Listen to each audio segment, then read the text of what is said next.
ተናስተልን በደጋሚ እንደምሏችኋል የተከበራችሁና የተወዳችሁ ተመልካቾቻችን ከኢትዮጵያ ቴሌቪዥን በቀጥታ ስርጭት ወደ እናንተ እየደረሰ የሚገኘው ዜና ኢትዮጵያ በምዕራፍ 2 የአጀንዳ ጉዳዮችን ይዞ ተመልሷል።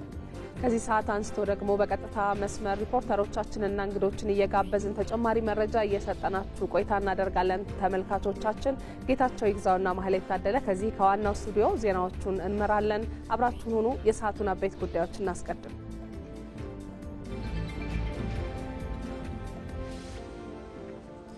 የእንስሳት ጤናና ደህንነት ረቂቅ አዋጅ የእንስሳት ዘርፉን ዓለም አቀፍ ተወዳዳሪነት እንደሚያጎለብት ተገለጸ። የሕዝብ ተወካዮች ምክር ቤት 27ኛ መደበኛ ጉባኤውን አካሂዷል።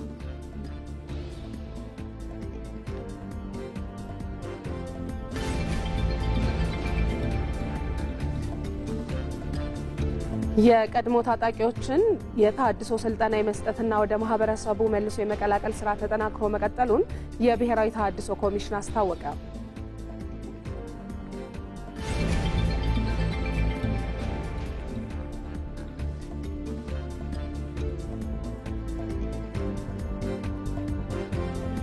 በማክሮ ኢኮኖሚ ማሻሻያው በካፒታል ገበያ ፍቃድ ያገኙ የኢንቨስትመንት ባንኮች በመዋለ ንዋይ ኩባንያዎቻቸውንና በኢንቨስተሮች መካከል ሙያዊና ህጋዊ አሰራሮችን የተከተለ ስራ ለመስራት እንዳስቻላቸው ገለጹ።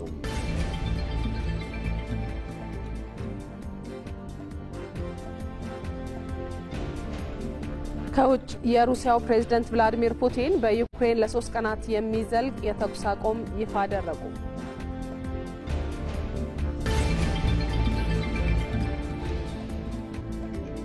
በዜና ኢትዮጵያ ስፖርታዊ መረጃ ደግሞ በአውሮፓ ቻምፒየንስ ሊግ ግማሽ ፍጻሜ የመጀመሪያ ጨዋታ ዛሬ ምሽት አርሴናል ከፒኤስጂ የሚገናኙበት ይጠበቃል።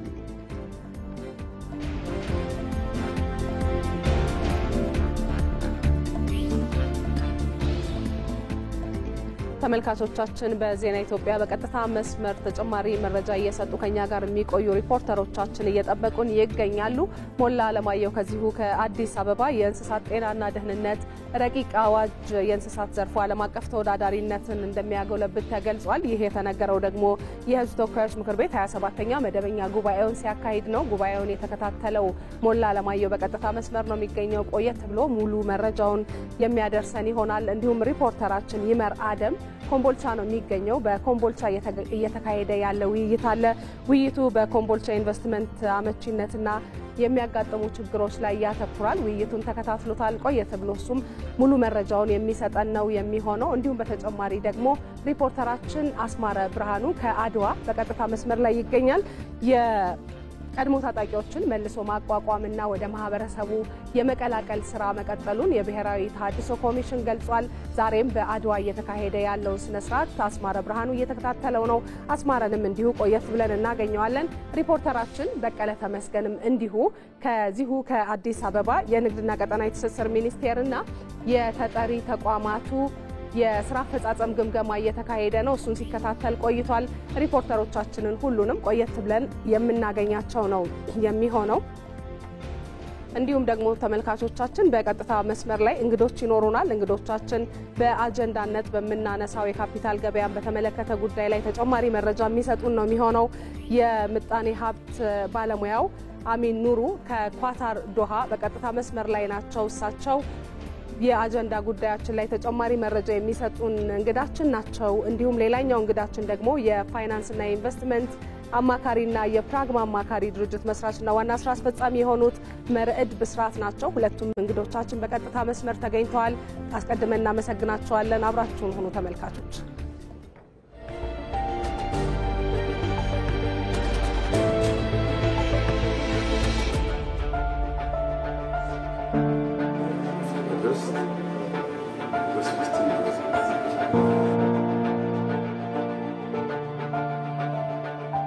ሰርቪስ ማዘመን ማሻሻል አንዱ ቃል የገባነው ነገር ነው።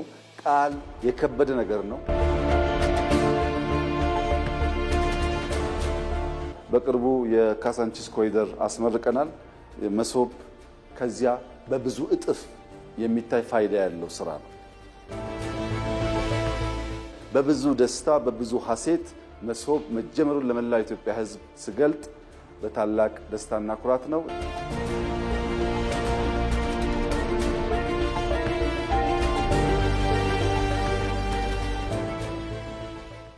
ዜና ኢትዮጵያ ይቀጥላል። ወደ ቀዳሚው ዝርዝር ዘገባ እናልፋለን።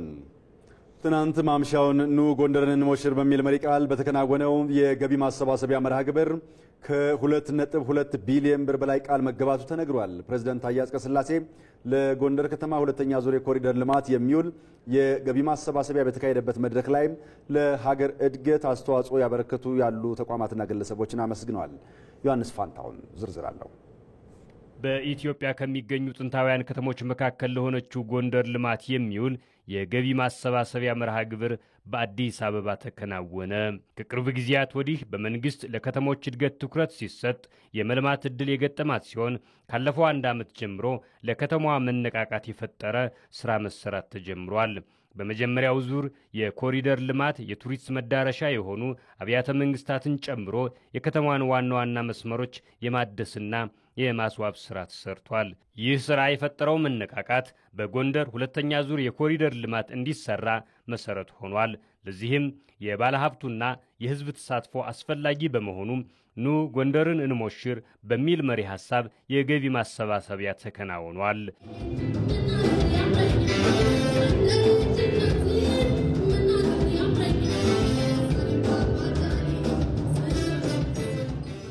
በመድረኩ ተገኝተው ንግግር ባደረጉበት ወቅት ፕሬዝዳንት ታዬ አጽቀሥላሴ ከተሞች የእድገት መሰረቶች እንደሆኑ ገልጸው የኢትዮጵያ ከተሞች በእውቀትና በሀብት በማደግ ከዓለም የስልጣኔ ጉዞ ጋር መሰለፍ አለባቸው ብለዋል። ከተሞች የእድገት መሰረቶች ናቸው። በኢትዮጵያ ብቻም ሳይሆን የዓለም አቀፍ እውነታው ይህንን ነው የሚያመለክተው። ከተሞች ሲያድጉ የህዝብን ኑሮ ያሻሽላሉ፣ አስተሳሰብን ያሰፋሉ፣ ስልጣኔንም ይዋጃሉ። የበለጠ እድገት ይኖር ዘንድ ደግሞ መስፈንጠሪያ ይሆናሉ።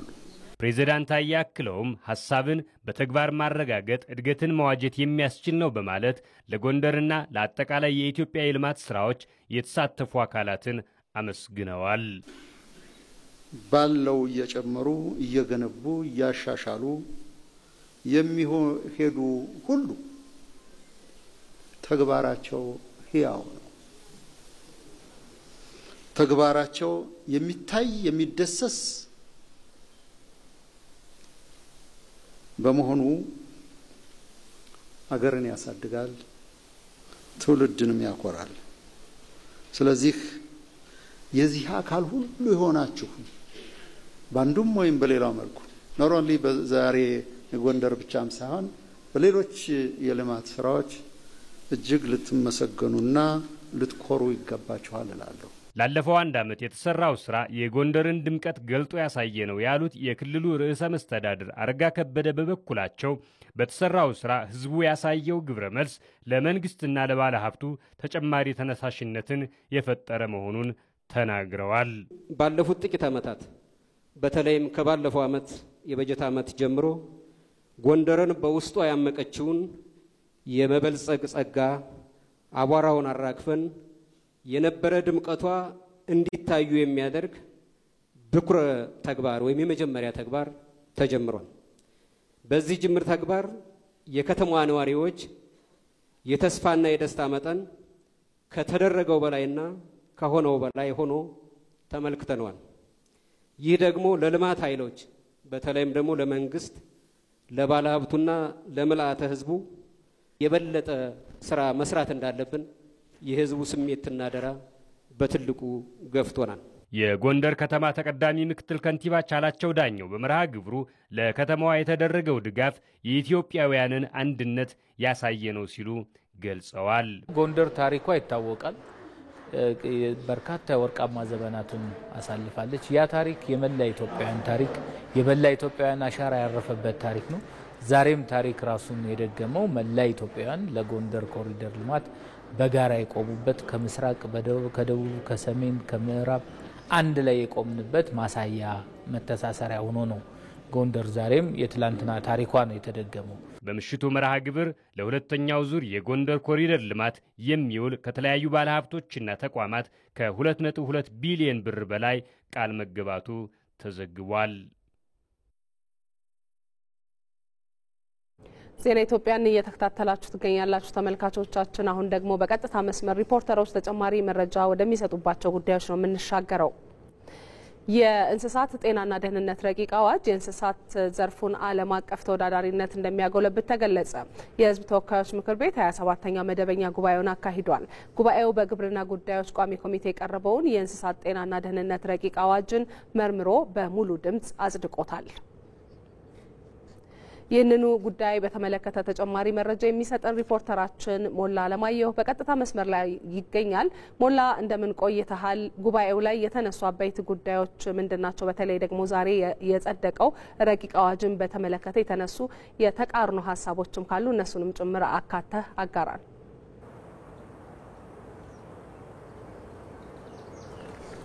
መልካም የሕዝብ ተወካዮች ምክር ቤት ዛሬ ባካሄደው 27ኛ መደበኛ ጉባኤ ከተመለከታቸው አበይት ጉዳዮች አንዱ የእንስሳት ጤናና ደህንነት ረቂቅ አዋጅን ነው።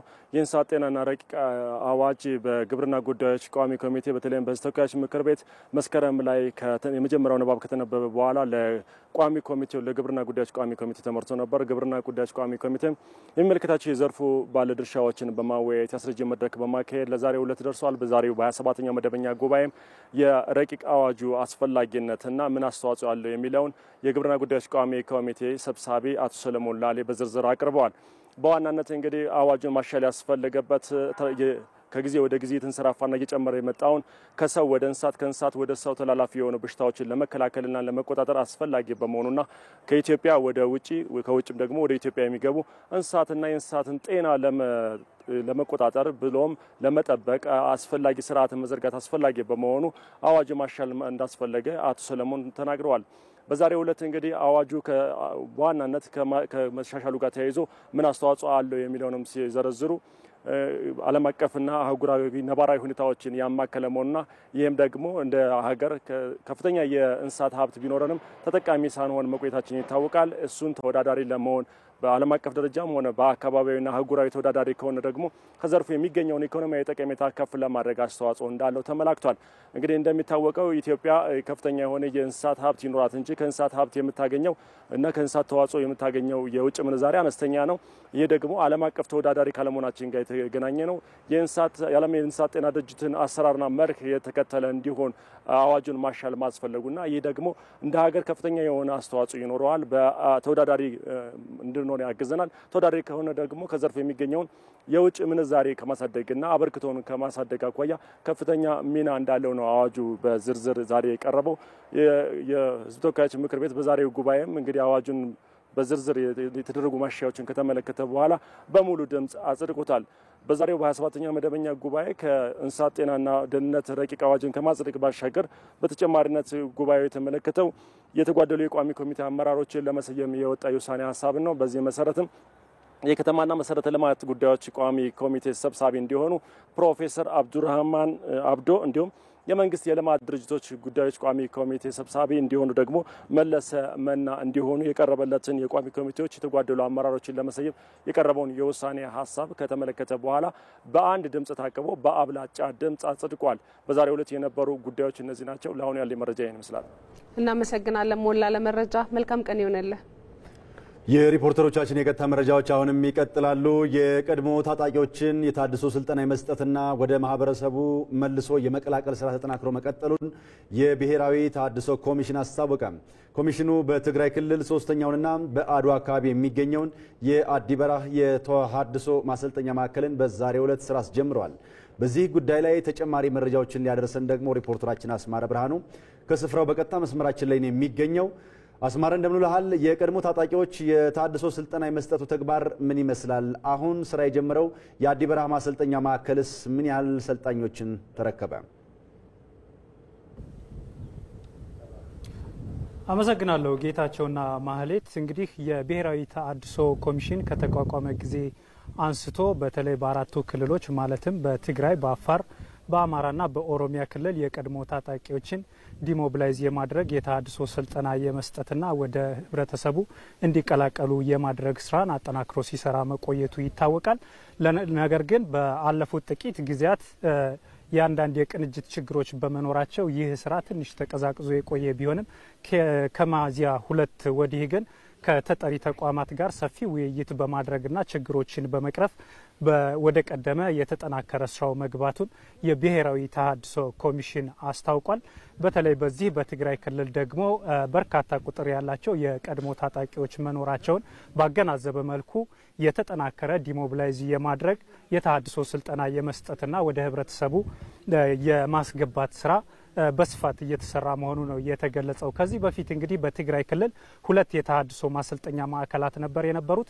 ማለትም በመቀሌ የመለስ ካምፓስ የተሃድሶ ማሰልጠኛ ማዕከልና በእዳጋ ሐሙስ የማሰልጠኛ ማዕከላት ነበሩ። በእነዚህ ነበር በክልሉ ያሉ የቀድሞ ታጣቂዎች ሁሉ የተሃድሶ ስልጠናን እየወሰዱ ወደ ህብረተሰቡ እንዲቀላቀሉ ሲደረግ የነበረው።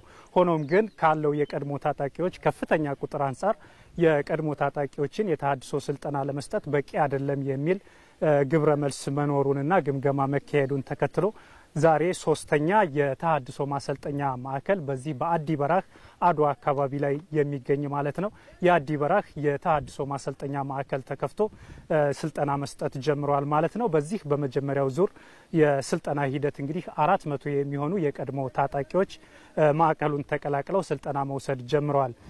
በዚህ የስልጠና ማስጀመሪያ መርሃ ግብር ላይ የተገኙት የብሔራዊ ተሃድሶ ኮሚሽን ምክትል ኮሚሽነር ብርጋዴር ጀነራል ደርቤ መኩሪያው ምንድነው ያሉት? የፕሪቶሪያው ስምምነት በሀገሪቱ ዘላቂ ሰላምን እንዲሰፍን እያደረገ ነው የሚገኘው። የስምምነቱ ተግባራትም መስፈርቶችም በሂደት ቀስ በቀስ እየተሟሉ ነው የሚገኙት። የፌዴራል መንግስቱም የትግራይ ጊዜያዊ አስተዳደርም የፕሪቶሪያው ስምምነቶች በሂደት ቀስ በቀስ እንዲሟሉና እንዲተገበሩ የማድረግ ስራን እየሰሩ ነው የሚገኘው። ከዚህም መካከል የቀድሞ ታጣቂዎችን የተሃድሶ ስልጠና በመስጠትና ወደ ህብረተሰቡ እንዲገቡ በማድረግ ረገድ ሰፊ ስራ እየተሰራ ነው የሚገኘው። ይህ የፕሪቶሪያው ስምምነት አተገባበር አንዱ ማሳያ ነው ብለዋል ምክትል ኮሚሽነሩ ብርጋዴር ጀነራሉ ማለት ነው። እንግዲህ በዚህ በዛሬ የአዲ በራህ የተሃድሶ ማሰልጠኛ መርሃ ግብር ላይ የተሃድሶ ስልጠናውን የሚቀላቀሉ አካላት በሚቀላቀሉበት ሰዓት ላይ ከተባበሩት መንግስታት ከአፍሪካ ህብረትና ከሌሎች አጋር ሀገራት የተለያዩ ታዛቢዎች በተገኙበት ነው ይህ የአዲ በራህ የተሃድሶ ማሰልጠኛ ማዕከል ዛሬ ስራውን የጀመረው ማለት ነው። በመጀመሪያው ዙር እንግዲህ 400 የሚሆኑ ሰልጣኞች ገብተዋል። ወደፊትም ይህንን የተሃድሶ ስልጠና አጠናክሮ የመቀጠልና የቀድሞ ታጣቂዎች የተሃድሶ ስልጠና ወስደው ወደ ህብረተሰቡ እንዲቀላቀሉ የማድረግ ስራው ተጠናክሮ እንደሚቀጥል ተገልጿል። እንዳጠቃላይ ያለኝ መረጃ ይህንን ይመስላል። አስማረ ላደረስከን መረጃ ከልብ እናመሰግናለን። መልካም ቀን ይሁንልህ። ዜናዎቻችን ይቀጥላሉ። ምክትል ጠቅላይ ሚኒስትር ተመስገን ጥሩነህ ኮምቦልቻ ከተማ ገቡ። ምክትል ጠቅላይ ሚኒስትሩ የደጋጎቹና የትጉሃኑ ከተማ እንዲሁም የሀገራችን የኢንዱስትሪ ማዕከል የሆነችው ወሎ ኮምቦልቻ ከተማ ገብተናል ብለዋል። በማህበራዊ ትስስር ገጻቸው ባሰፈሩት መልእክት በቆይታችን በአካባቢው እየተከናወኑ የሚገኙ የተለያዩ የልማት ስራዎችን የምንጎበኝ ይሆናልን ብለዋል። ኮምቦልቻ ከተማ ስንገባ ደማቅ አቀባበል ላደረጉልን የአማራ ክልል ከፍተኛ አመራሮች፣ የደቡብ ወሎ ዞንና የከተማ አስተዳደሩ ከፍተኛ የስራ ኃላፊዎች እንዲሁም ለህብረተሰቡ ላቅ ያለ ምስጋና እናቀርባለን ሲሉ ምክትል ጠቅላይ ሚኒስትር ተመስገን ጥሩነህ በማህበራዊ ትስስር ገጻቸው ላይ አስፍረዋል።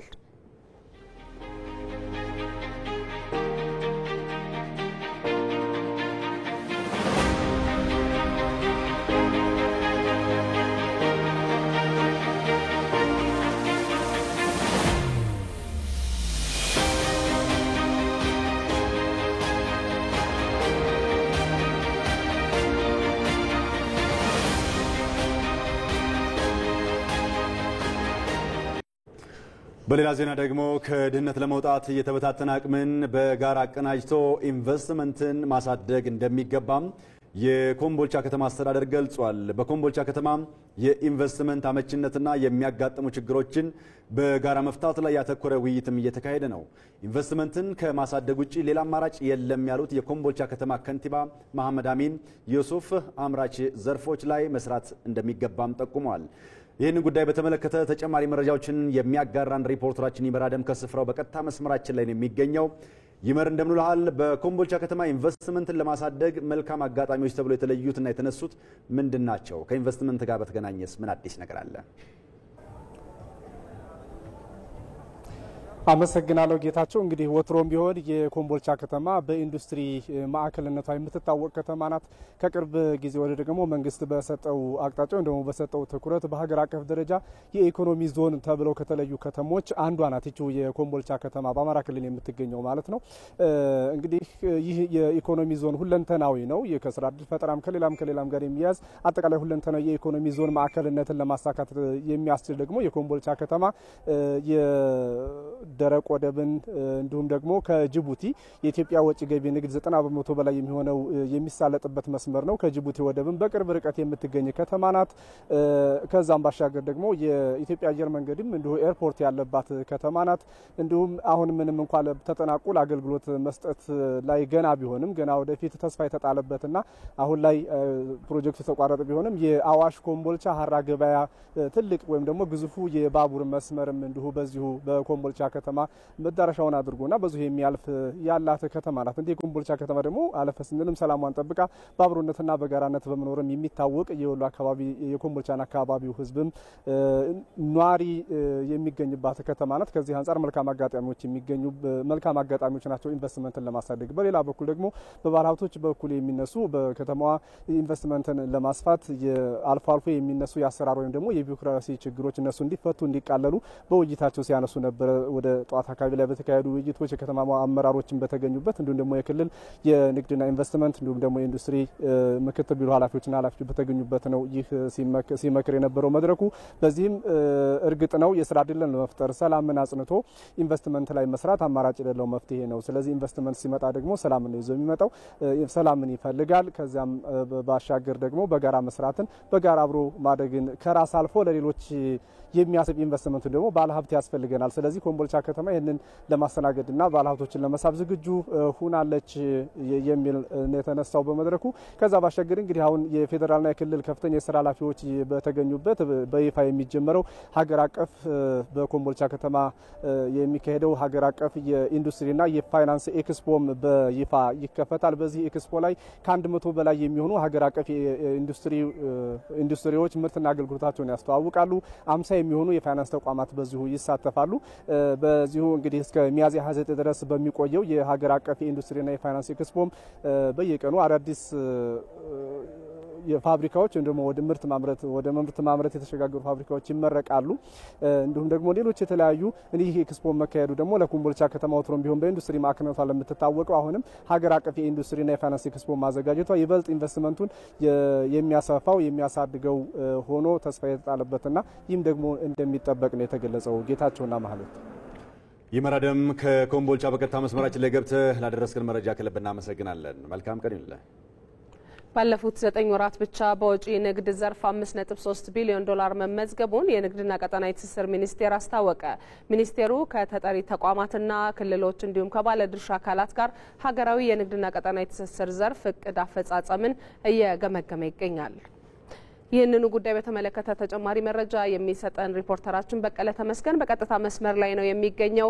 በቀለ እንደምን ቆይተሃል? የንግድና ቀጠናዊ ትስስር ሚኒስቴር ተጠሪ ተቋማቱም የክልሎቹም የፌዴራሎቹም ባለፉት 9 ወራት ያስገኟቸው ውጤቶች ምን ይመስላሉ? አጠቃላይ በግምገማው የተነሱ ነጥቦች ምንድናቸው?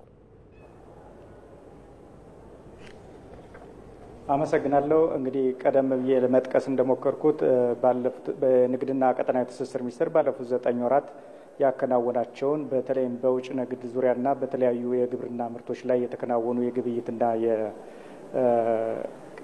የግብይት ሰንሰለቱን የሚያሳልጡ ምርቶችን በተመለከተ እንዲሁም ክልሎች በእነዚህ ዙሪያ ላይ ምን ተግባራት አከናወኑ የሚሉትን እየገመገመ ነው የሚገኘው። እንግዲህ ባለፈው 9 ወራት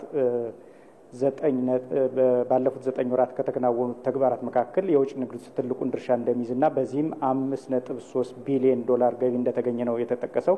ለዚህ ስኬትም በዋናነት አስተዋጽኦ ያደረጉ የግብርና ምርቶችና የማዕድን ዘርፉ ትልቁን ድርሻ እንደሚይዝ ነው የተጠቀሰው።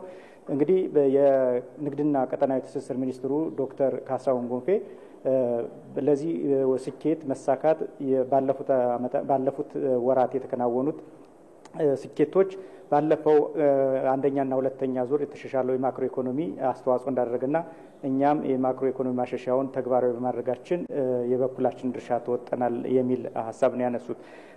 በውጭ ንግድ ዘርፍ በዋናነት ተኪ ምርቶችን በማቅረብም የውጩን በመተካት በተለይም በሲሚንቶና በብረታ ብረት ዘርፎች ዙሪያ ሰፊ ስራ በመሰራቱ የሀገር ውስጥ ገበያውን በተለይም የኮንስትራክሽን ዘርፉን ማረጋጋት መቻሉና በዚህም ትልቅ ስኬት እንደተመዘገበ ነው የተነሳው በውይይቱ ላይ።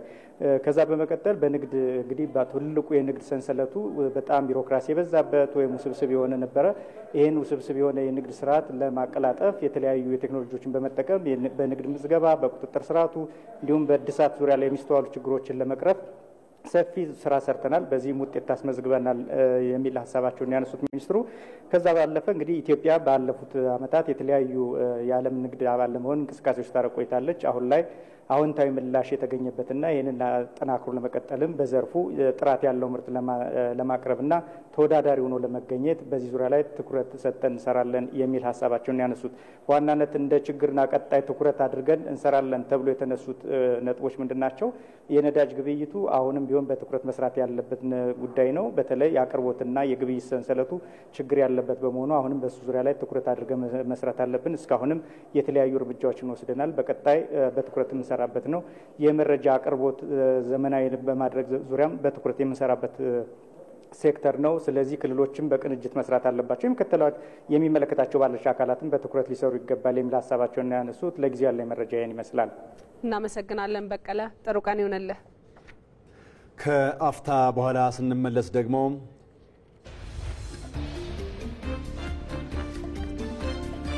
የወላይታ ብሔረሰብ ያለፈውን ታሪክ በቃል ከትውልድ ወደ ትውልድ ስለሚያስተላልፍበት ጌሬርሳ ስለተባለው ባህል የምናደርሳችሁ ዘገባ ይኖረናል።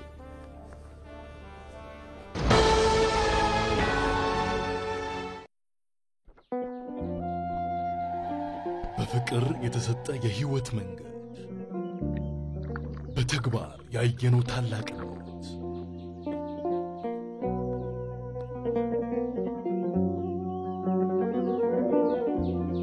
ለድህነት የተከፈለ መስዋዕትነት ለዘላለም የሚኖር ቃል ኪዳን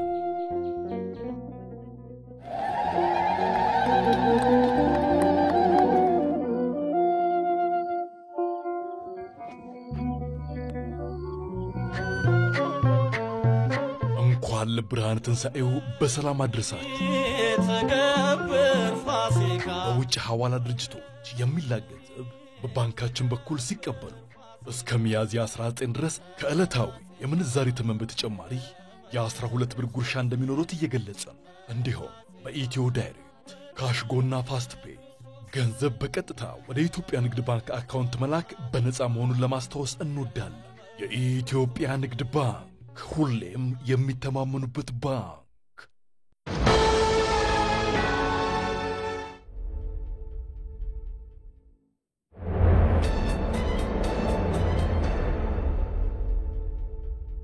ዜና ኢትዮጵያን እየተከታተላችሁ ትገኛላችሁ ተመልካቾቻችን። አሁን በአጀንዳነት ወደምንመለከተው ጉዳያችን ነው የምናልፈው።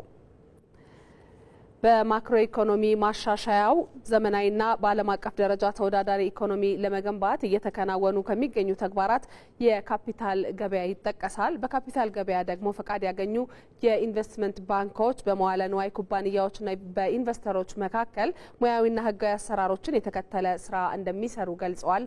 አገርነሽ አየልኝ ዝርዝር አላት። ለኢትዮጵያ አዲስ በሆነው የካፒታል ገበያ እንቅስቃሴ ፈቃድ ካገኙት መካከል የኢትዮጵያ ንግድ ባንክ ካፒታል አክሲዮን ማህበር ሲቢኢ ካፒታል እና ኢትዮ ፊደሊቲስ የመዋለ ንዋይ ገበያ አገበያይ አክሲዮን ማህበር ተጠቃሽ ናቸው። የኢትዮጵያ ንግድ ባንክ ካፒታል አክሲዮን ማህበር ሲቢኢ ካፒታል ዋና ስራ አስፈጻሚ ዘመድነህ ንጋቱ የካፒታል ገበያ መዘርጋት ዋነኛ ግብ የሀገር ሀብትን ፍትሃዊ ክፍፍል እንዲኖረው ማድረግ ነው ይላሉ። ኢትዮጵያ ንግድ ባንክና በእኛ ፕራይቬት ኢንቨስትመንት ፈርም መሀል በጆይንት ቬንቸር የተቋቋመ ነው። ባንኮች ኢንቨስት ማድረግ ይችላሉ፣ ግን ካላቸው ኮመርሻል ባንክ ጋር መገናኘት ዲፖዚት አንወስድም፣ አይፈቀድልንም። ያም አንፈልግ፣ በራሳችን ካፒታል ነው የምንንቀሳቀሰው።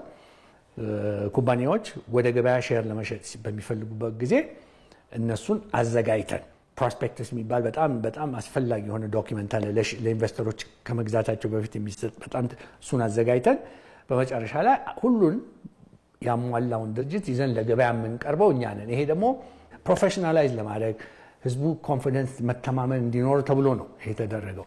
በሰፊው የምንፈልገው ሚድል ክላሱና ሎወር ክላሱ ኢትዮጵያ የፈጠረች ካለው ሀብት ላይ ድርሻዬም ደርሶኛል እንዲል ነው የምንፈልገው። በሌላ በኩል የመዋለ ንዋይ ገበያ አከናዋኝ ሆኖ ፈቃድ ያገኘው ኢትዮ ፊደሊቲ ሴኩሪቲስ አክሲዮን ማህበር ዋና ስራ አስፈጻሚ የሆኑት አንተነህ ካሳ ገዥና ሻጭን ከማገናኘት በተጨማሪ የገበያ መረጃም እንሰጣለን ይላሉ። የመጀመሪያው ገዢዎችና ሻጮች የሚገናኙበት ሳይት ነው ወይም ጎን ነው። በሁለተኛው ሳይት ደግሞ ምን እናገኛለን? የራሳችን አካውንት ኖሮን እንደ አንድ ዲለር ተቋም እኛም እየገዛን አክሲዮኖችን ወደፊት የምንሸጥበት ሌላው ሁለተኛው ሚና ነው የሚሆነው። ገበያውን እንዲያውቁት የአክሲዮን ዋጋዎችን ምንድናቸው የሚለውን ዲስከቨር እንዲያደርጉ እንዲረዱ ያደርጋቸዋል። መረጃ ላይ የተወሰነ ወር በመረጃ ላይ የተመሰረተ ውሳኔ እንዲያሳልፉ ያስችላቸዋል። ለምሳሌ ኢንቨስትመንት ዛሬ 10 ብር የገዛሽው አንድ ሼር ኢንቨስት ያደረግሽበት ካምፓኒ በጣም ጥሩ ከሰራ አትራፊነቱን ከቀጠለ ያቺ 10 1 ሺህም ልትገባ ትችላለች፣ 100 ሺህም ሊገባ ይችላል፣ 1 ሚሊዮንም ሊገባ ይችላል። ያ ኩባንያ ግን for variety of reasons ያተሰበውን አይነት ካልሄደለት ትርፋማነቱ እንደታሰበው ካልሆነ አንድ 10 ብር የተገዛው 5 ሊወርድ ይችላል። ይሄን ማስተማር አለብን። ሴቪንግስ አካውንት የቁጠባ አካውንት 10 አስቀመጥሽው ነገ 10 ከነወለድሽ ይከፈልሻል። ይሄን ነገር ብትገዙ ጥሩ ነው፣ ያዙት፣ ያዋጣል። የለም እኛ አላማረንም፣ የዚህ ካምፓኒ አቅጣጫ አላማረንም፣ የሴክተሩም ሊሆን ይችላል ወይ ካምፓኒ። ይሄንን አይነት ስራ ነው እንግዲህ የምንሰራው፣ ቀላል ስራ አይደለም። ኢንቨስተሮች የካፒታል ገበያውን ተረድተው ወደ ገበያ እንዲገቡ የግንዛቤ ስራውን በስፋት እየሰሩ መሆኑን የሚያነሱት የኢትዮ ፊደሊቲ ሴኩሪቲስ ስራ አስፈጻሚ አንተነህ ካሳ የመገበያያ ስነ ምህዳር ሙከራ ላይ መሆናቸውን ገልጸዋል። ከባንኮች፣ ከኢንሹራንሶች፣ ከማይክሮ ፋይናንሶች ጋር የጀመርናቸው ንግግሮች እና ስራዎች አሉ። እነሱን አጠናክረን የምንገፋባቸው የምንሄድባቸው ይሆናል። ኢትዮ ፊደሊቲ በዚህ ሳምንትም ከኤክስቼንጁ ጋር የተያዙ ፕሮግራሞች አሉ። ከመገበያያ ፕላትፎርሙ ጋር በተገናኘ የሞክ ቴስቲንግ ሴሽን ለኢትዮ ፊደሊቲ ስፔሲፊካሊ ተዘጋጅቶ እሱን ፕሮግራም የምናካሂድ ይሆናል። ኢትዮጵያ የካፒታል ገበያውን ለማስተዳደር የዘረጋቻቸው ሕጎችና መመሪያዎች ውጤታማነቱን ቅርብ ለማድረግ አስቻይ መሆናቸውም ተነስቷል። በዚሁ በአጀንዳ ጉዳያችን ላይ ነው የምንቆየው። ጉዳዩን በተመለከተ ተጨማሪ ሀሳብና ሙያዊ ማብራሪያዎች እንዲሰጡንም ሁለት እንግዶችን ጋብዘናል። የምጣኔ ሀብት ባለሙያው አሚን ኑሩ ከኳታር ዶሃ በቀጥታ መስመራችን ላይ ነው የሚገኙት። በሌላ በኩል ደግሞ የፋይናንስና ኢንቨስትመንት አማካሪና የፕራግማ አማካሪ ድርጅት መስራችና ዋና ስራ አስፈጻሚ መርዕድ ብስራትም እንደዚሁ በቀጥታ መስመራችን ላይ ይገኛሉ። እንግዶቻችን በቀጥታ መስመራችን ላይ ተገኝታችሁ ሀሳብና ማብራሪያዎችን ልትሰጡን ስለወደዳችሁ ከልብ እናመሰግናለን። ወደ አቶ አሚን መጀመሪያ ጥያቄያችን እናሻግርና የተሟላ ማክሮ ኢኮኖሚ ማሻሻያ ትግበራ ከተጀመረ ወዲህ ሐምሌ 2016 ወዲህ ማለት ነው የኢትዮጵያ ኢኮኖሚ የነበሩበትን ችግሮችና ስብራቶችን በመፍታት የተገኙ ውጤቶች እንዴት ነው የሚገለጹት የሚለውን ጉዳይ ሲቀዳሚ ያድርጉልን።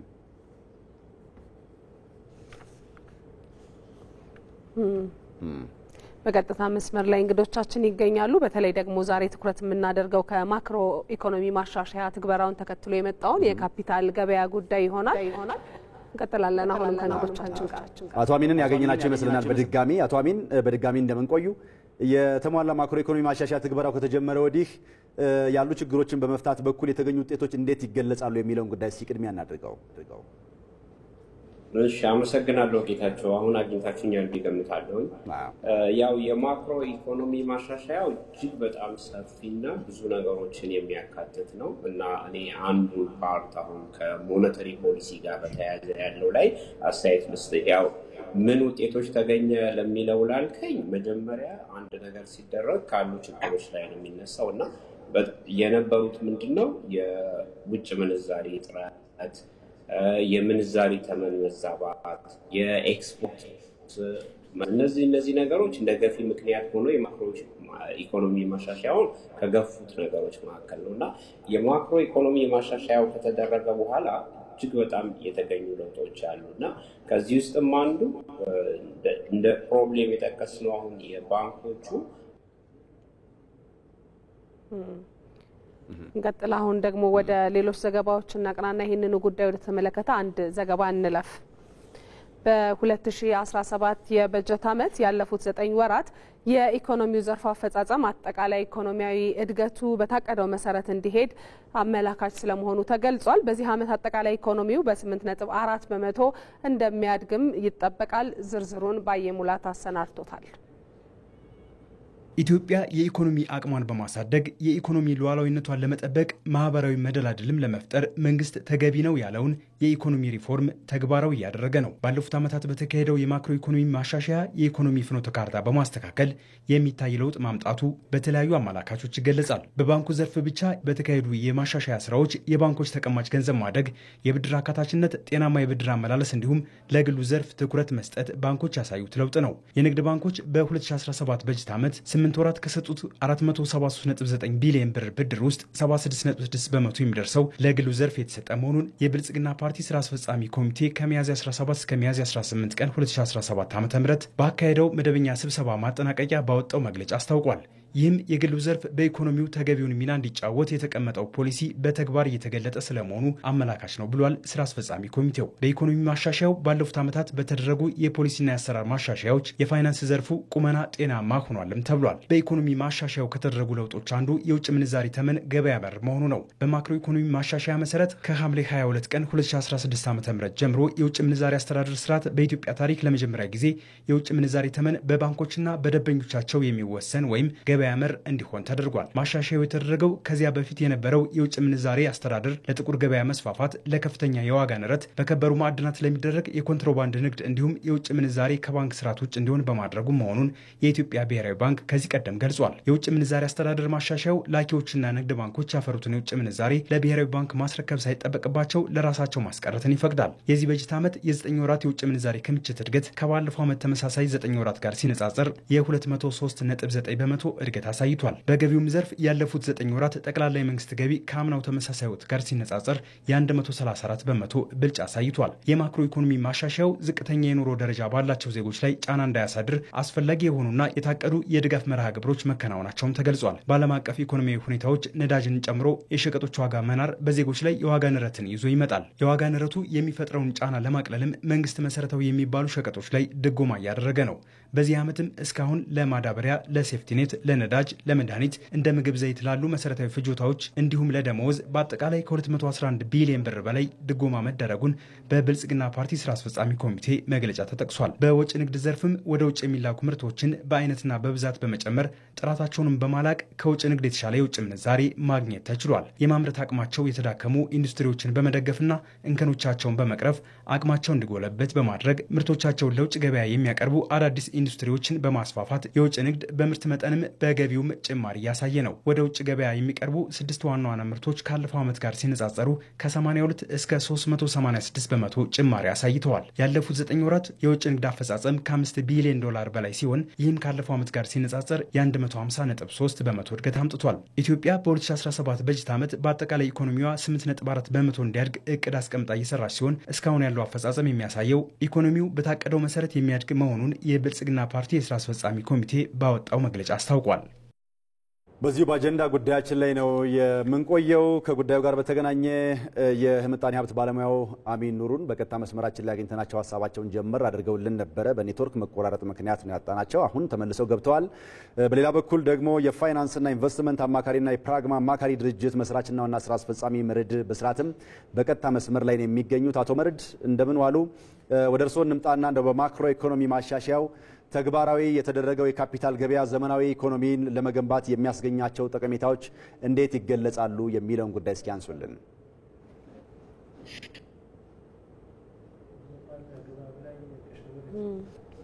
አሁንም የካፒታል ገበያን በህግ ማዕቀፍ በህግ ማዕቀፍ ይዘት እንደገና ሲጀምር ትልቁ ይዞ የሚመጣው አንደኛው ፋይዳ ምንድነው? በቆጣቢና ካፒታል በሚፈልገው መካከል አንድ የተማከለ የገበያ ስርዓት በቴክኖሎጂ የታገዘ በህግ ማዕቀፍ የታገዘ የካፒታል ሂደቱና ኢንቨስትመንቱ እንዲሳለጥ ያደርጋል። ትልቁ ነገር እሱ ነው። ምክንያቱም በተለምዶ በአብዛኛው ኢትዮጵያኖች እኛ የምናውቀው የአርብቶ አደሩም አርሶ አደሩም ብዙ ጊዜ ወይ ትራስር ነው የተወሰነ ቁጠባ ካለን እዛ ውስጥ ነው የምንይዘው። እንደገና ወይ ባንክ ላይ ነው የምናስቀምጠው ወይም ደግሞ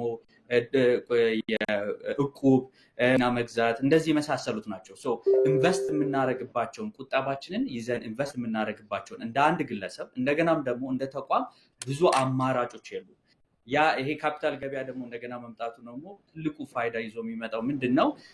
ከነዚህ ካፒታል መሰባሰብ የሚፈልጉ ድርጅቶች የሰነድ መዋለ ንዋያቸውን በተለይ ወይ አክሲዮን ሰነድ ከሆነ ትርፍ የሚያካፍሉ ከሆነ የወለድ ምጣኔያቸውን ደግሞ ለቆጣቡ የሚያካፍሉ ከሆነ የብድር ሰነድ መዋለ ንዋያቸውን ይዘው በአንድ በተማከለ ገበያ ይዘው እንዲመጡና እንደገናም ደግሞ መላ ኢትዮጵያ ሕዝብ እንደ ግለሰብም እንደ ተቋምም የያዘውን ቁጠባ በተሻለ መንገድ ኢንቨስት እንዲያደርግ ምቹ የሆነ ምህዳር ይፈጥራል። ትልቁ ፋይዳ የካፒታል ገበያ በኢትዮጵያ ውስጥ የተቀመጠውን ቁጠባ በህግ ማዕቀፍ በተያያዘ መልኩና በገበያ በተማከለ መልኩ ባደረገ መልኩ ቁጠባው ወደ ኢንቨስትመንት እንዲቀየር ለማድረግ ነው። ትልቁ ዓላማ ያ ነው። አቶ መረድ ምናልባት የካፒታል ገበያ ጉዳይ እንደ ሀገር አዲስ ጉዳይ ነው። አሁን ነው ተግባራዊ መደረግ የጀመረውና የታሰበለትን ያህል ውጤታማ እንዲሆን ከማድረግ አኳያ በቀጣይ ምንድነው መሰራት ያለበት ይላሉ? መልካም፣ በጣም ጥሩ ነጥብ ነው ያነሳሽው። አይ ቲንክ እንደ ባለስልጣኑ ሂደት አካሄድም የሰነድ መዋለ ንዋይ ገበያም አካሄድም አብዛኛው ስራዎች አልቋል። ፈቃድም እየተሰጠ ነው ያለው። አብዛኛው ስራዎች እየተሰራ ነው። አይ ቲንክ በእኛ እይታ ሁለት ነገሮች ላይ ትኩረት መሰጠት አለበት። አንደኛ የማህበረሰባችንን ማሳወቅ። ይሄ ፋይናንሻል ሊትሬሲ ሳይሆን አንድን ሰው አንድን ኢትዮጵያዊ ይሄ ገበያ ምን አይነት ከዚህ ገበያ እንዴት እጠቀማለሁ፣ አንድ አርሶ አደር አብቶ አደር የሚኖረውም ከውጭም የሚኖረውም ዳያስፖራ የተቋም ኢንቨስተር እዚህ ገበያ ላይ መጥቼ እንዴት እጠቀማለሁ የሚለውን ነገር እይታና አዌርነስ መፍጠር በጣም አይ ቲንክ ይሄ የሁላችንም የቤት ስራ ነው። ሌላው ይሄ ካፒታል ገበያ ደግሞ ሞር ለማሳደግ እንደ ሀገር ደግሞ ሌላ መስራት ያለብን ነገር ምንድነው? የታክስ ማዕቀፋችን መሻሻል ያለባቸው ነገሮች አሉ። አሁን ለምሳሌ ካፒታል ጌን ታክስ ላይ የምናያቸው 30% ነው። እነዚህ ነገር ፕሪሚየም ሼር ላይ የሚጣሉ ታክሶችን እነዚህ የታክስ ማዕቀፉ ለካፒታል ገበያው በጣም ምቹ መደረግ አለባቸው። ሌላው ደግሞ አይ ቲንክ ያው የኢትዮጵያ ካፒታል ገበያ ባለስልጣን በቅርበት እየሰራበት ያለው ነገር ቢኖር ምንድነው የጋራ ኢንቨስትመንት ቋጦችን ከማቋቋም አኳያ ለምሳሌ ማለት ልክ አሁን እንዴት ነው እቁብ ከተለያዩ ሰው እንደሚሰበሰብ ሁሉ በኮሌክቲቭ ኢንቨስትመንት ስኪም ወይም የጋራ ኢንቨስትመንት ፈንድ ወይም የጋራ ኢንቨስትመንት ቋጥ በህግ ማዕቀፍ ተሰርቶ ከመላው ኢትዮጵያዊም ከውጭም ካለው ትናንሽ ብሮችን በአንድ ቋጥ ሰብስቦ በትልቅ ኢንቨስትመንት እንድናደርግ የሚያመቻቹ የህግ ማዕቀፎች አሉ። እነዚህም በሰራናቸው ቁጥር አይ ቲንክ የኛ ማህበረሰብ ጥቅሙ ምንድነው፣ ለኔ እንዴት እጠቀማለሁ፣ ቁጠባዬን እንዴት አሳድጋለሁ የሚለውን ነገር ጥሩ እይታ ባገኘ ቁጥር ገበያው ሞር እየተነቃቃ እንደገናም ደግሞ የታክስ ማዕቀፋችን የካፒታል ገበያውን የሚጋብዝ እና በተለይ ደግሞ ቁጠባን ወደ ኢንቨስትመንት እንዲቀየር የሚያበረታታ መሆን አለበት። እነዚህም ባረግን ቁጥር አይ ቲንክ የኢትዮጵያ ካፒታል ገበያ አይ ቲንክ ከ3-5 ዓመት በኋላ ከትልቅ በትሪሊየንስ ኦፍ ብር የሚጠጋ ካፒታል እንደሚንቀሳቀስበት ነው የሚጠበቀው። ኦልሬዲ እንደዛም ነው ያለው። ያንን አሁን በዘፈቀድ የሚሰራውን በተለምዶ የሚሰራውን አሰራር ነው በአዲስ ዲጂታል እና ህግ ማዕቀፍ በያዘ መልኩ አሰራር ለመቀየር እየተሞከረ ያለው። አቶ መረድ ምናልባት እዚህ ላይ ጥሩ ነጥብ ነው ያነሱልን። እንዴት በተለይ ብዙ ሰው የሚጠይቀው እንደዚህ አይነት ጉዳዮች ሲመጡ አዳዲስ ከመሆናቸው ጋር በተያያዘ ጽንሰ ሀሳቦቹም ቃላቶቹም ተርሚኖሎጂውም ከዛም ባለፈ ደግሞ የሚገለጽባቸው ይሄ ሙያዊ ቃላቶች ወይም ጃርገኖቹም አዲስ ስለሚሆኑ ህብረተሰቡ እነዚህ ጉዳዮች ከኔ ህይወት ጋር እንዴት ነው የሚተሳሰሩት፣ እንዴት ነው ተጠቃሚ መሆን የሚችለው የሚለውን ጉዳይ ያነሳልና በካፒታል ገበያው እያንዳንዱ ግለሰብ በምን መልክ ተጠቃሚ መሆን ይችላል ይላሉ? በጣም ጥሩ ፖይንት አነሳልኝ። አይ ቲንክ እዚህ ጋር እኛም እንደ ባለሙያዎችም እንደገናም ደግሞ ባለስልጣን ማንኛውም አካል ኢትዮጵያ ካፒታል ገበያ ውስጥ የሚሰራ አንድ ነገር ማክበር ያለበት ነገር ምንድነው? የምንጠቀመውና የምናገለግለው ማህበረሰብ 80 ባህልና 80 ቋንቋ ያለበት ነው። ስለዚህ እነዚህን ጃርገኖች እነዚህን ቃላቶች as much as possible በአዋጁ ይዘት በተያዘ በአማርኛም በተቻለ በሌላም ቋንቋ እየተተረጎመ ማህበረሰባችን ግልጽ እንዲሆን ማድረግ አለበት። አዲስ ነገር የሚመጣው ነገር የለም። መኪና ከመግዛት ቤት ከመግዛት just ከዛ የተለየ ኢንቨስትመንት አይደለም የምትሰራው። ለየት የሚያደርገው ይሄ ነገር ምንድነው? የአንድን የድርጅትን ድርሻ ወይም ትርፍ ተካፋይ እንድትሆን ወይም ደግሞ ለአንድ ድርጅት ወይም ለአንድ የመንግስት ተቋም ለመንግስትም ሊሆን ይችላል ወይ ማበደር ከዛ አበደረ ደግሞ ወለድ መሰብሰብ ነው። ለማንኛውም ኢትዮጵያዊ አርሶ አደርም አርሶ አደርም የሚሆነው 100 ብር አስገብቼ ምን ያህል እንደሚጠቅመኝ ማንም ያውቃል አይደለ? ሁሉም የሚበጀውን ያውቃል። ዋናው ነገር ግን የምንነጋገርበትና ይሄንን ገበያ የምንተነትንበት የምናገርበት መንገድ ኢትዮጵያዊ ይዘት በጣም መያዝ አለበት። ኢትዮጵያዊ ባህልም በጣም መያዝ አለበት። አንድ ኢትዮጵያዊ ትልቁ ጥቅም ይዞለት የሚመጣው ነገር ምንድነው? ለምሳሌ አርሶ አደር ብትሆን የተወሰነ ካሽ ይኖራል እጅ ላይ ማዳበሪያ ከመግዛት በፊት ወይ አርሶ አደር ኮንክ ወይ እንስሳ ሸጠ የተወሰነ ካሽ ይኖራል ወይ እዚህ ከተማ ውስጥ የምትኖር ከሆነ ቁጠባ ይዘህ ወይ ባጃጅ ወይ መኪና መግዛት ትፈልጋለህ። እነዚህን ቁጠባዎች አንስተህ አማራጮች ይኖረዋል። የኢትዮጵያ ሰነደ መዋለ ንዋይ ገበያ ላይ ሲገባ አማራጮች አሉ የምትገዛቸው ሰነድ። ለምሳሌ አሁን የኢትዮጵያ መንግስት ወደ 1.5 ትሪሊዮን ብር በጀት አለው። የበጀት ጉድለት ደግሞ አለው። ያንን የበጀት ጉድለት የግምጃ ቤት ሰነድ በማዘጋጀት ከህዝቡ ይበደራል አይደለ? ይሄ አሁን በቅርብ ጊዜ የሚጀመር ነገር ነው አይደለ? የሚጠበቀው ነገር ለይሄንን ቁጠባ አንስተ ለኢትዮጵያ መንግስት ማበደር ይችላል። ስታበድረው የኢትዮጵያ መንግስት ደግሞ በተሰጠው የጊዜ ሰሌዳ መሰረት ቁጠባ ከነወለዱ አድርጎ ይሰጣል። አሁን እንደውም በአንድ አመት ለኢትዮጵያ መንግስት ስታበድረው እስከ 15% ያህል ድረስ ነው 15% 16% ያህል ድረስ በአንድ አመት ውስጥ ይሰጣል አይደል? ይሄ ለኔ አንድ አማራጭን ይዞ ነው። ያንን ሰነድ ከፈለኩት በአንድ አመት ውስጥ ጊዜ ያህል መጠበቅም አያስፈልገኝም። ካሻኝም የኢትዮጵያ ሰነደ መዋለ ንዋይ ገበያ ላይ የተወሰነ ትርፌን አስቤ መውሰድ ያለብኝም ወለዶች አስቤ ለሌላ ሰው ለአንተ ለሶስተኛ አካል ለማላውቀው ኢትዮጵያዊ በአንድ ገበያ ውስጥ መሸጥ ይችላል። ያም በስልኬ ማድረግ ይቻላል። ሌላው ያው አሁን በቅርብ ጊዜ ደግሞ እንደ ኢትዮ ቴሌኮም እንደገናም ደግሞ ሌሎችም የግል ድርጅቶች የሚጠበቁ ድርጅቶች አሉ። እነዚህ የአክሲዮን ሰነዳቸውን ወይም ትርፍ ተካፋይነታቸውን በአክሲዮን ሰነዳቸውን ይሸጣሉ ተብሎ ይጠበቃል።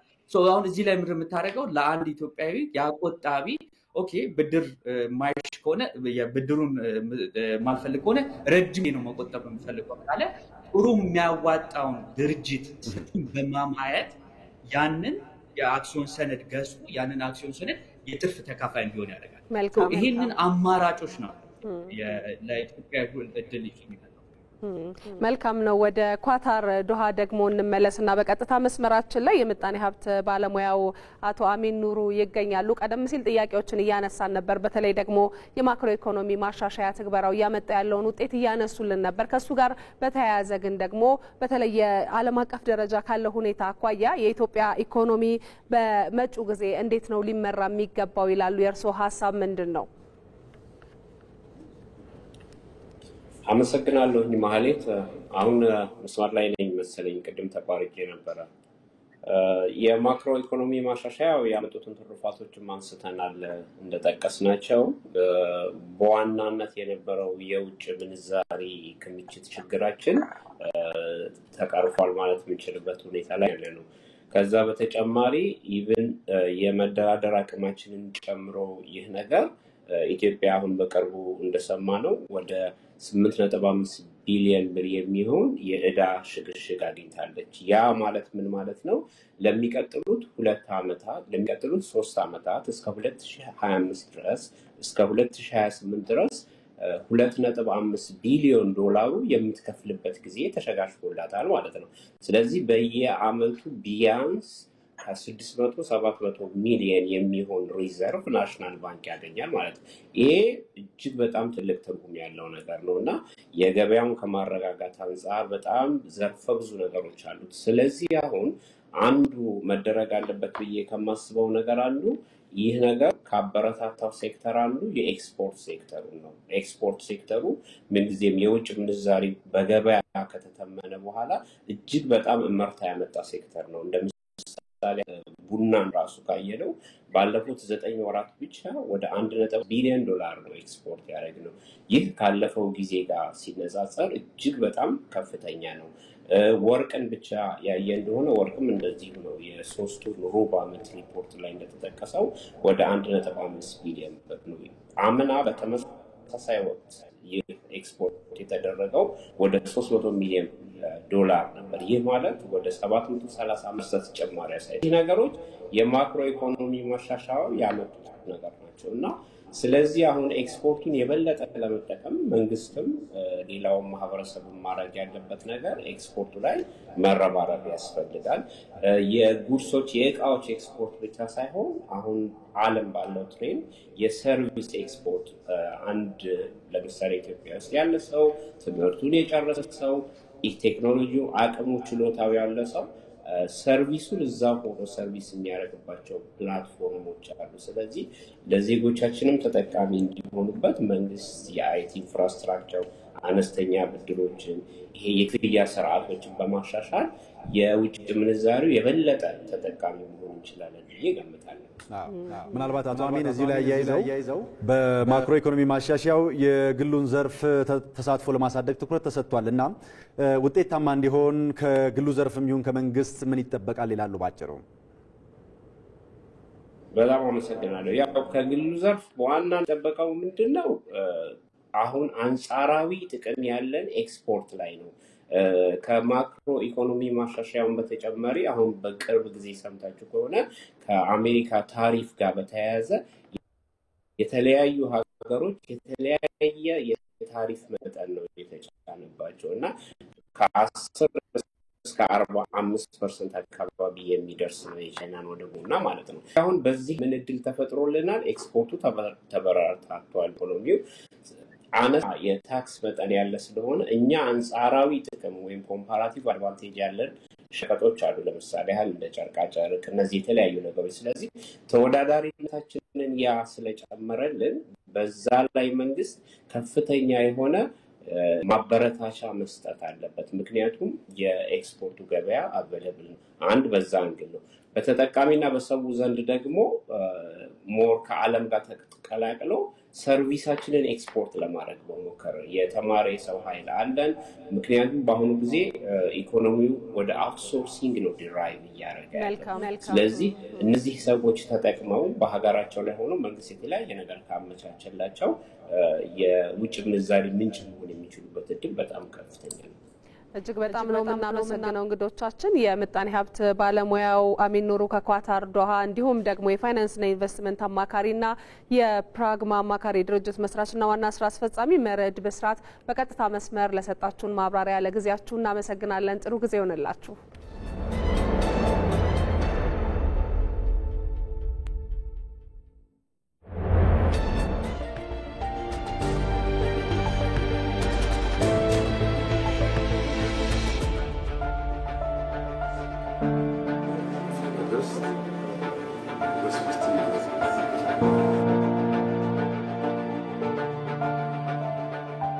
ሰርቪስ ማዘመን ማሻሻል አንዱ ቃል የገባነው ነገር ነው። ቃል የከበደ ነገር ነው።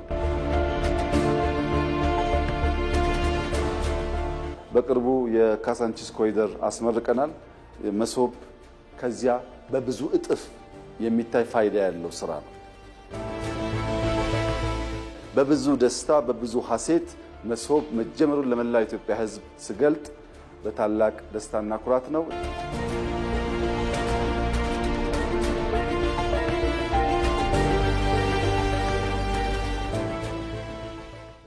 ቀደም ሲል በይጠብቁን ወደ ጠቆምናችሁ ዘገባ እናልፋለን። የወላይታ ብሔረሰብ የተለያዩ መገለጫዎች ያሉት ሲሆን ከነዚህ ውስጥ አንዱ ጌሬርሳ ነው። የወላይታ ተወላጆች በጌሬርሳ ያለፈውን ታሪክ በቃል ከትውልድ ወደ ትውልድ ያስተላልፉበታል፣ ጀግኖችም ይወደሱበታል። ወንደሰና አፈወርቅ እንደዚህ ተመልክቶታል።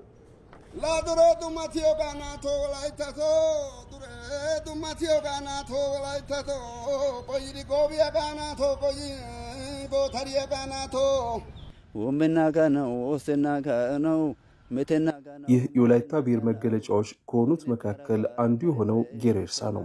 የብሔሩ ተወላጆች በሚገጥማቸው የተለያየ የህይወት ገጽታዎች ውስጥ ደስታቸውንና ሀዘናቸውን ለመግለጽ የተለያዩ መንገዶችን ይጠቀማሉ።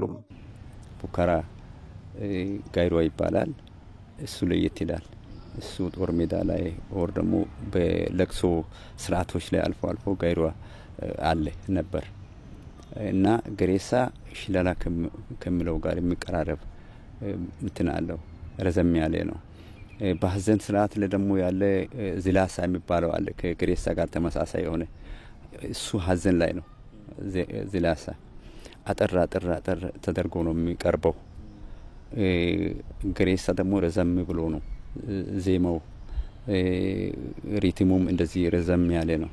ራሱን የሚያሞግስበት ለልማት የሚያነሳሱ ነገሮች አሉ። በጣም ለኢኮኖሚ በጣም ገንቢ የሆኑ ነገሮች፣ ጠቃሚ ነገሮች አሉ በውስጡ ለሚያውቅ ሰው። ቋንቋው ራሱ ደግሞ በጣም ጠለቅ ያለ ነው። ገሬሳ ውስጥ ያለው ቋንቋ እንደዚህ ተራው ቋንቋ አይደለም። እዛ ውስጥ ያለው ዳላይ ሊቃይ ሁማይ ጡማይ ዲዮጋናቶ እኪዶማቸን ግሞ ዲዮጋናቶ እስረዳና ታው ሶሮ ዲዮጋናቶ ላይታቶ ገሽሪ ገሪያጋናቶ ከርቀት የብዙዎችን ቀልብ የመሳብ አቅም ያለው ጌሬርሳ ወላይታ ብሔር በተለያዩ ዘመናት ያለፈባቸውን መንገዶች በቃል ከትውልድ ወደ ትውልድ የሚያስተላልፍበት ነው። 300 ዓመት 400 ዓመት ላይ የሆኑ ነገሮችን ነው ይዞ የሚሄደው። እዛ ውስጥ ታሪክ አለ፣ ባህል አለ። እዛ ዘመን ላይ የሆነው ኢኮኖሚ እዛ ዘመን ላይ የነበረውን ነው። የጦር ሜዳ ውሎ ጀግኖችን የምናወድስበት፣ ልማትን እዛ ዘመን ላይ የነበረውን የልማት ስራዎችን አጠቃላይ ማንነትን የምናወድስበት ኦራል ሂስትሪ ታሪክ ማለት ነው። ጌሬርሳ የጦር ሜዳ ጀግኖች በአደን በለስ ቀንቷቸው የተመለሱ ይወደሱበታል። ለልማት የጎበዙም በብሔሩ አባላት በጌሬርሳ ይወደሳሉ።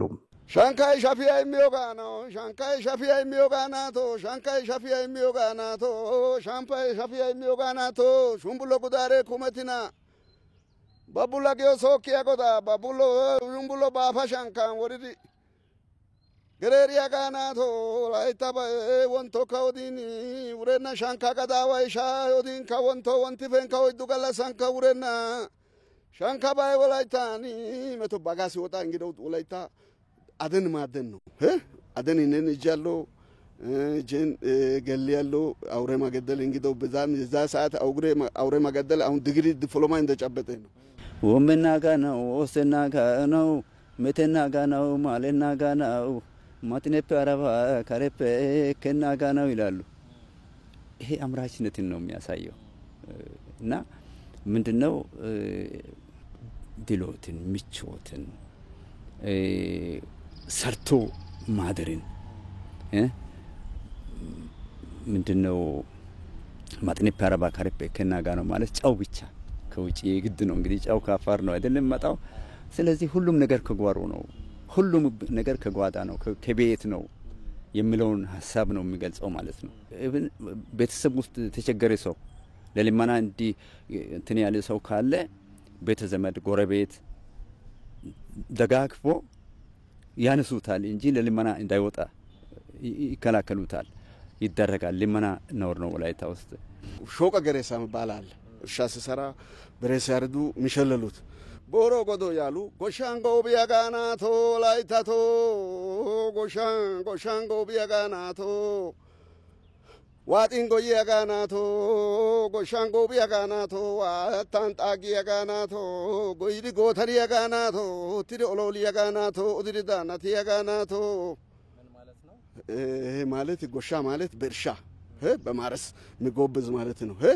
ሁለቱም ቢጠምዱ ሚያርስ ጎሻን ጎቢያ ጋ ነው፣ ጎይድ ጎተሪያ ጋ ነው ማለት አርሶ ይህንን እንግዲህ ብዙ የሚሰባሰብ ወደ 100 ኩንታል 200 ኩንታል አለ። ጎሻን ጎቢያ ጋ ነው፣ ጎሻ ገዲያ ደምባ ይዲዮ ጋ ነው፣ ኦትሪ ኦሎሊያ ጋ ነው፣ በደላ ሞኪያ ሾቃይ ማልዶ ሞኪያ ገደ ፑቶ ሞኪያ ጋራ ይዲዮ ጋ ነው ያሉ ገራ ገዲያ ገዚያ ገዲያ ጦቃ ይዲዮ ጋ ነው፣ ገራ ገዲያ ዚቃ ይዲዮ ጋ ነው፣ ጉዶ ገዲያ ዋርቶ ይዲዮ ጋ ነው፣ ባርጎ ይዲዮ ጋ ነው ማለት እንግዲህ ወላይታ ለእርሻ ማንም አይደርስም።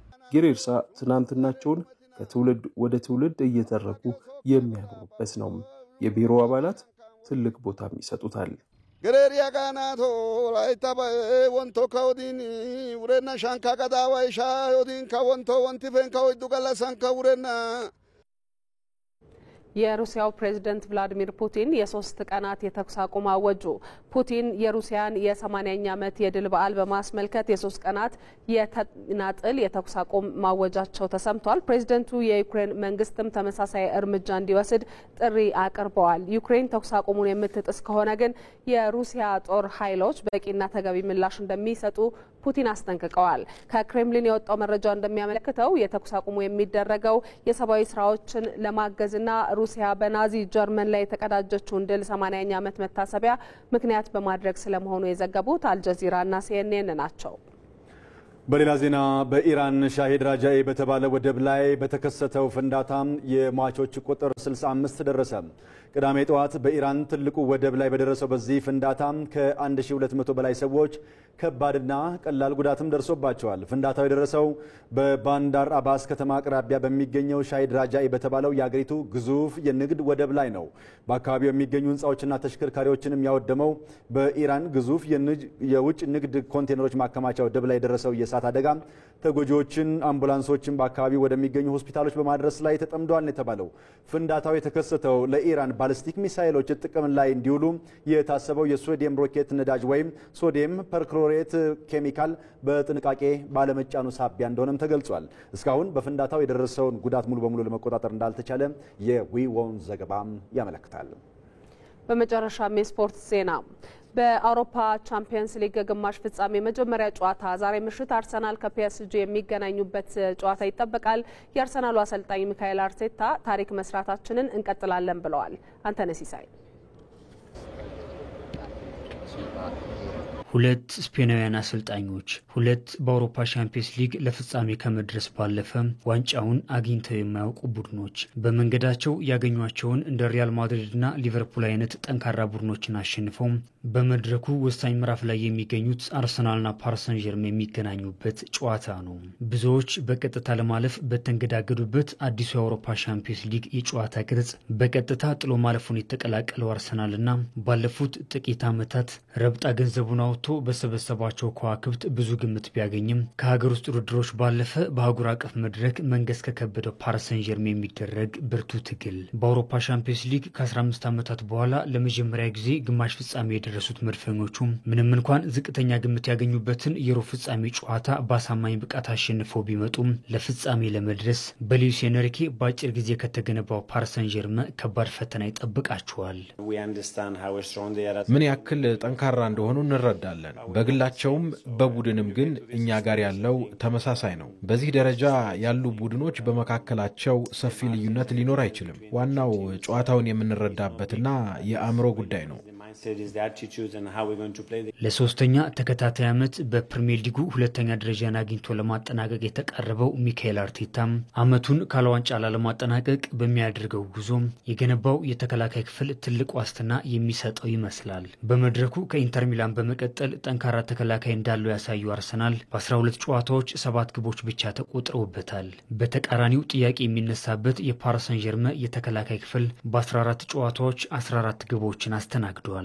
የሚያገባ ቡድን ጨዋታን ያሸንፋል፣ የሚከላከል ግን ከዋንጫ ጋር ይገናኛል የሚሉት የእግር ኳስ ጸሐፊዎች አርሰናል ከዚህ አንጻር ሲመዘን ትክክለኛው መንገድ ላይ ስለመኖሩ ዚ አትሌቲክ አስነብቧል። መድፈኞቹ በመከላከሉ ጥያቄ ባይነሳባቸውም ከተጋጣሚያቸው የመሃል ሜዳ ጥንካሬ አንጻር ግን ዛሬ ምሽት ከፒኤስጂ ወጣት ከዋክብት የመሃል ሜዳ ሞተሮች የሚጠብቃቸው ፈተና ግን ምናልባትም እስካሁን ከገጠሟቸው ፍጹም የተለየ ሊሆን ይችላል። የላቀ የቴክኒክ ክህሎትን ከብስለት ጋር የተካኑት ዣኦ ኔቬስ፣ ቪቲናህና ፋቢያን ሪዩዝ የቡድኑ ሚዛን የሚጠብቁበትና የአንድ ለአንድ ግንኙነትን የሚያሸንፉበት መንገድ የድንቅ የፈጠራ ክህሎት ባለቤቱን የማርቲን ኦዴጋርድና የዴክላን ራይስን የቤት ስራ በእጅጉ እንደሚያከብደውም ይጠበቃል።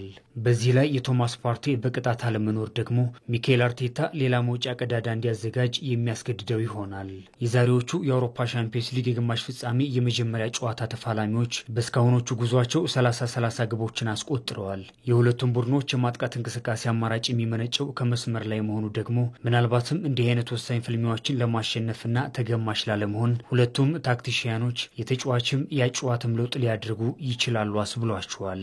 በዚህ ዓመት የአውሮፓ ቻምፒየንስ ሊግ ጉዞ የተጋጣሚው ሶስተኛ የሜዳ ክፍል ላይ በተደጋጋሚ አደጋ በመፍጠር አርሰናል ሶስተኛ ላይ ሲቀመጥ፣ ለዚህ ደግሞ ሁነኛው ሰው ቡካዮ ሳካ ነው። በተመሳሳይ በፓሪሰን ጀርመን በኩል የዲዘርዱና ብራድሊ ባርኮላ አስፈሪ የማጥቃት አቅም እንዳለ ሆኖ ኡስማን ዴምቤሌ የሉዊስ ኤንሪኬ ቁልፍ ሰው መሆኑን በተደጋጋሚ አስመስክረዋል። እንደ ቡድን በመከላከል ውጤታማ መሆኑን በማድሪድ ጨዋታ ያስመሰከረው አርሰናል ዛሬም ሜዳ ላይ ቦታ በመቀያየር አደጋ የሚፈጥሩትን የኪቪቻ ካቫርስኬሊያ ኡስማን ዴምቤሌና ዲዘርዱን የማጥቃት እንቅስቃሴ መቆጣጠር ትልቅ የቤት ስራም የሚጠብቀው ይሆናል። አርሰናል በምድቡ ጨዋታ ፓሪሰን ጀርመን 2-0 ቢያሸንፍም አሁን ያለው ቡድን ግን ፍጹም የተለየ ሆኗል። በተለይ የኡስማን ዴምቤሌ መመለስ የወጣቶቹ አማካዮች ብስለትና በጥር የተጫዋቾች የዝውውር መስኮት ኪቪቻ ካቫርስኬሊያ ክለቡን መቀላቀል መድፈኞቹ የቀደመውን ቀላል ቡድን እንዳይጠብቁ የሚያስገድዳቸውም ይሆናል። ሚካኤል አርቴታ ከጨዋታው በፊት በሰጠው ሐሳብ ታሪክ መስራታቸውን እንደሚቀጥሉም ተናግሯል። በአውሮፓ ካሉት ምርጥ 4 ቡድኖች አንዱ ነን። በስነ ልቦናም በአሸናፊነት መንገድም የቱ ጋር እንዳለን አይተናል። ታሪክ ሰርተናል። ቆንጆ ታሪክ ግን በቂ አይደለም። ብዙ ይጠበቅብናል። ከባለፈው ጨዋታ የተሻለ መነሳሳት ላይ እንገኛለን። ተስፋ አድርጋለሁ ሁሉም ለኤሚሬትሱ ጨዋታ ዝግጁ ነው። ሌላኛው ስፔናዊ አሰልጣኝ ሉዊስ ኤንሪኬ በበኩላቸው ምንም እንኳን ተጋጣሚያቸው አርሰናል የተለየ ጥንካሬ ላይ ቢሆንም ጨዋታውን ለማሸነፍ መዘጋጀታቸውን አሳውቀዋል። አርሰናል በአውሮፓ ካሉ ምርጥ ቡድኖች አንዱ ነው። አሰልጣኙ ባለፉት 6 ዓመታት የማይታመን ስራን ሰርተዋል። ግን እኛ እዚህ የደረስነው ባለን ጥንካሬ ነው። የኔ ቡድን ከመወዳቸው አንዱ ነው። ለዚህ ነው እዚህ የተቀመጥኩት። ሁሉንም የማድረግ አቅም እንዳለን የመጣንበትን መንገድ መመልከት በቂ ይሆናል። የሁለቱ ቡድኖች የአውሮፓ ሻምፒየንስ ሊግ የመጀመሪያ ጨዋታ ምሽት 4 ሰዓት ላይ በኤሚሬትስ የሚጀመርም ይሆናል። ከኢትዮጵያ ቴሌቪዥን ከእኩለ ቀን 6 ሰዓት የጀመረው ዜና ኢትዮጵያ በርካታ ጉዳዮችን እያስተናገደ ወደ እናንተ ሲያደርስ ዘልቋል። አሁን በዚህ ይጠናቀቃል። ከኛ ጋር ስለነበራችሁ እጅግ አድርገን እናመሰግናለን ተመልካቾቻችን። ዜናዎቹን እየመራን ጌታቸው ይግዛውና ማህሌት ታደለ ከመላው የስቱዲዮ ባለሙያዎች እንዲሁም ከዜና ኢትዮጵያ አዘጋጅ ፋሲካ ያሌውና ከዳይሬክተራችን ቃሲም ሸምሱ ጋር በመሆን አብረናችሁ ቆይተናል። ጥሩ ቀን ይሁንላችሁ። ሰላም ሁኑ።